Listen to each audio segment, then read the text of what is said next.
This is the situation at Arnhem and Nijmegen at the end of the 7 p.m. turn on the second day. If we look at the Arnhem sector, more and more German units from the 15th Army are coming from Holland. Well, say from Holland, they're coming from the Scheldt estuary and places like that. Are gradually pressing on the Allied airborne bridgeheads here. In fact, the Allies are falling back to more defensible positions because these glider-borne infantry are just getting massacred. They've also taken up defensive positions in Oosterbeek in case all this new stuff that's arriving decides to drive down the Rhine River Road into the back of the Allied positions. We still haven't managed to shift these German emplacements here near Oosterbeek. Well, it's more Arnhem rather than Oosterbeek, but we're not making any progress at all there. It's pretty much stalemate in Arnhem itself, although the 1st Airborne have fallen back from the last defensible positions here. They were getting chewed up by 9th SS units, so they're sort of putting themselves into the city hexes. Well, they'll start fortifying the positions. So the situation is still okay for the 1st Airborne. It's not drastic, but it's nowhere near as good as what they achieved historically. And the fact they never captured the north end of Arnhem Bridge has really affected the position down at Nijmegen. There's still hope if 30 Corps can get through, particularly if 30 Corps can cross the Waal River here at Nijmegen.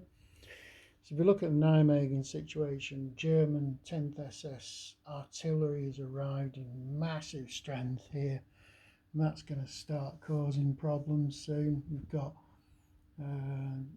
10th SS units dug in throughout Nijmegen, southern edges of the city. You're not going to be shifting them in any hurry. 82nd Airborne's it's not been under a lot of pressure. The Germans, 10th SS has spent its time putting its units across the canal here to defend any impact for 30 Corps can have on them. They're trying to gain the Malden Bridge, not very successfully.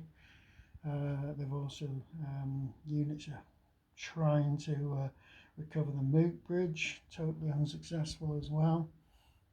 They're pressing German units from Reichwald Forest, pressing the drop zones and things around Groesbecken and Groesbecken Heights. Now the big thing is the Allies are going to get another airdrop coming in tomorrow morning, so that's going to make a difference. That'll probably relieve the pressure on the landing zones down here, because they're really beginning to suffer. There's certain units that are just like this 88 direct fire flat guns, just bloody, it's just wreaking havoc on these lightly armed paratroop units. It's beginning to collapse. This airhead here is beginning to collapse. It needs a lot of reinforcement. So pretty much the 82nd are hoping that 30 Corps is going to arrive in the morning and save the day.